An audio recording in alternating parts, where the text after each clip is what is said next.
super heavyweight division. And this could well be a very explosive encounter indeed between boxers from New Zealand and Scotland. The boxer wearing red, who's already looking to bring his explosive right uppercut into play before getting to work with a terrific left jab and driving his opponent back across the ring, is Patrick Mailata. And looking to fight fire with fire off the ropes is Mitchell Barton of Scotland, just 19 years of age. Going to be a big boy when he grows up, and he just helps himself to a shot on the break there.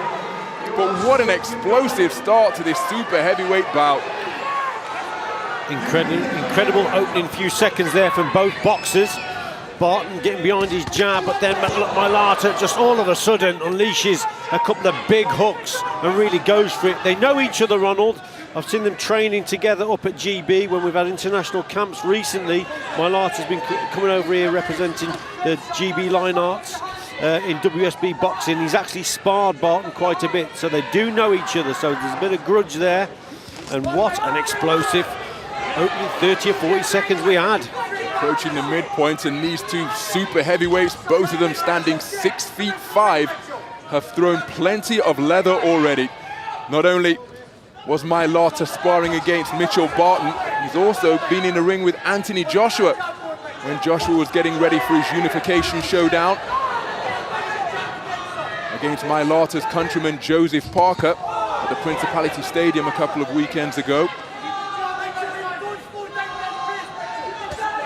Good left jab from Barton.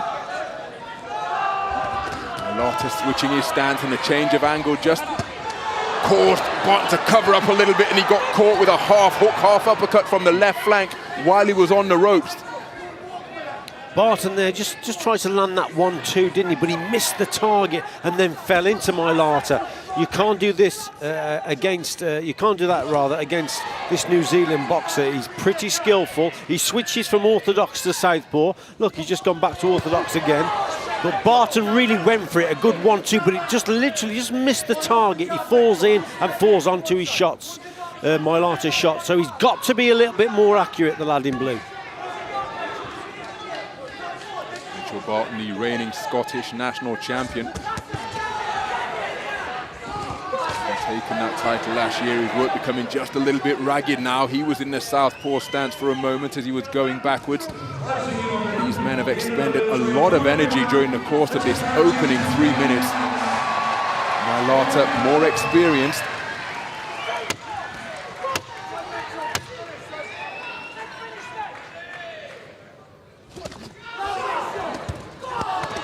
They're really planting their feet into the canvas and letting some big shots go. What an opening round.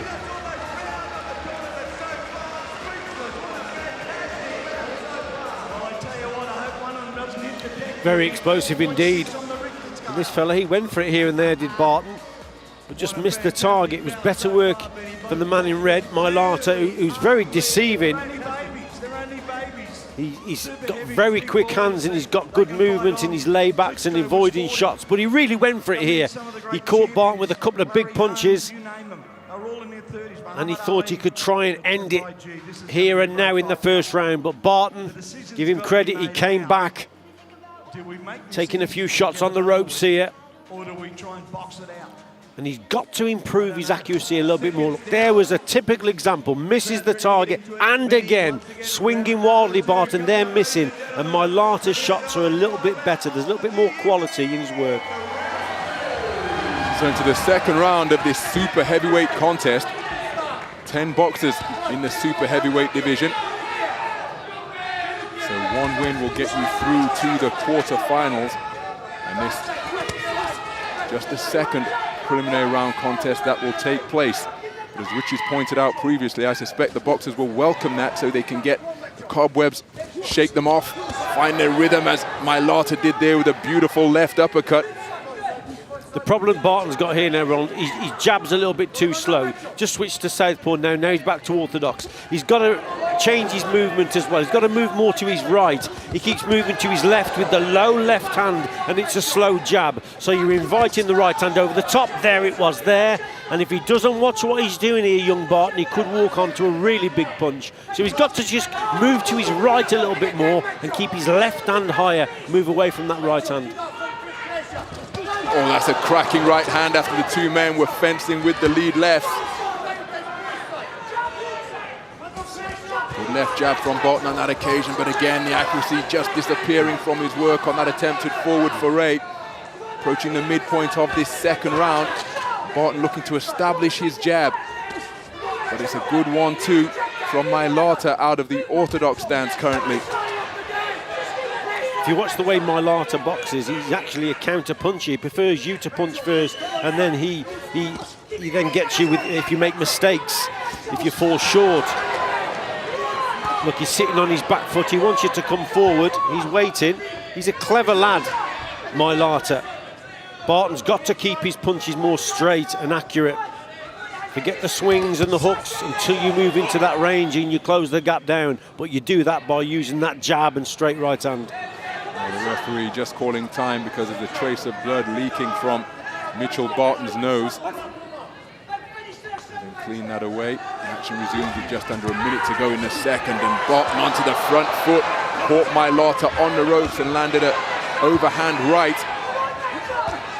But now the tables are turned, and it's Barton who's being put under pressure by Mailata, and a standing count is being issued.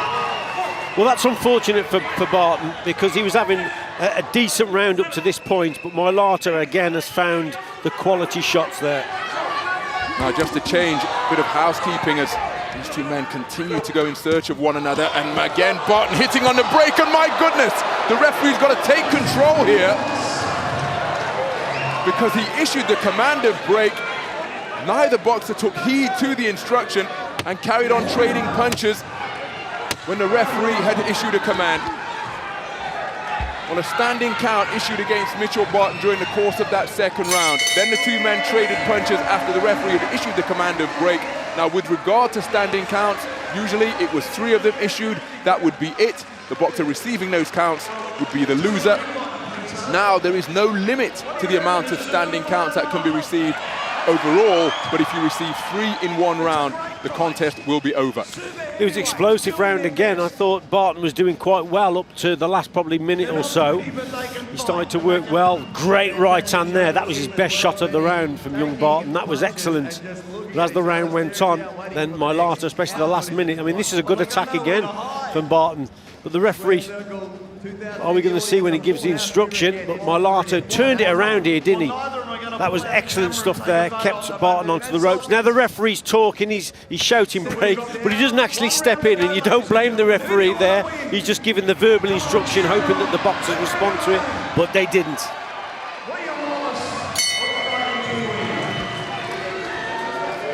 As we begin the third and final round, the referee just gesticulating to both boxers that they are to listen out for his commands and indeed obey them. Barton switching southpaw, but walks onto a ramrod left, and it's the second standing count issued against Mitchell Barton. Now remember, there's no 3 count limit overall now, but Barton will want to make it through to the final bell. Indeed, he'll back himself to find a finishing shot.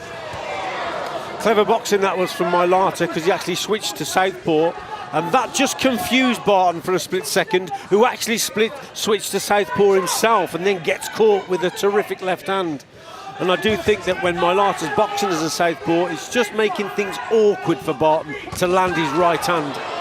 It's another cracking left hand, and the punch picking of Mailata is far more accurate. Barton trying to fight off the ropes, but it's the third standing count being issued against Mitchell Barton while the two men were in an exchange. Well, the crowd's booing there, and I actually agree with them. I didn't think that warranted a standing count. Obviously, he's a lot closer than what we are, Ronald, but I don't know about that one, that last standing count. I thought Barton there. This is super heavyweight boxing. This contest could change with one punch, either way. Mailata's getting the better of it up to now, but Barton is capable of landing that big right hand. So that's 3 standing counts issued against Mitchell Barton. And under the old rules, the contest would have been over. But of course, now there is no limit onto the amount of standing counts that can be assessed against the boxer. Safety, of course, still paramount, so the referee will have in mind the number of standing counts that is issued. Hard right hand to the body from Barton, who follows up with a desperation right.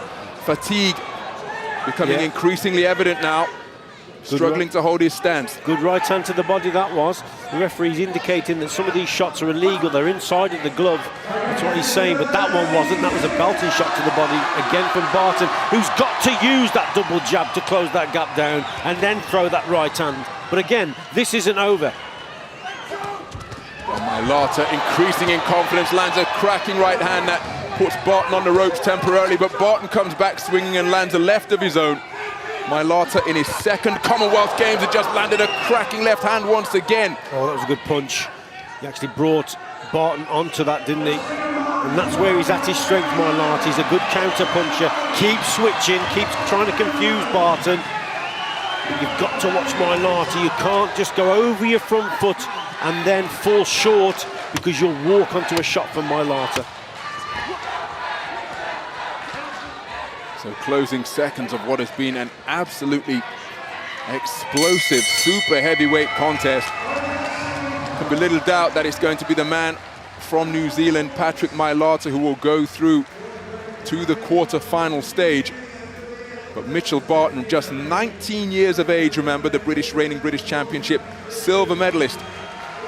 And he's certainly a name to look out for in the future, because he has that quality that you can't teach, and that is heart, along with tenacity and some punch resistance as well, because he took some big shots from the man in red and carried on competing right to the final bell. Yeah, it was a cracking fight, wasn't it? And Barton played a big part. There he gets a standing count. Mailata, I thought, landed the better quality shots, but Barton has got the power. He is a decent boxer, and he's 19 years of age. He's a baby, and so he has a big future, but I think he's just come up short here. Met Mitchell Barton down in London when he was with his friend Willie Hutchinson, but let's get the verdict from his super heavyweight bout. Should be Mailata who goes through to the last stage. Do you still think it's the red corner? So there's confirmation.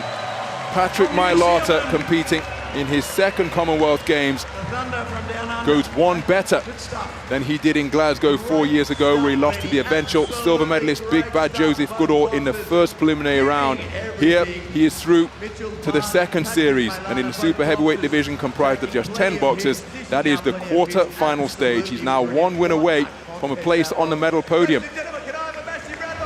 Kudos to Mitchell Barton. He played his part in what was a terrific contest right from the opening bell.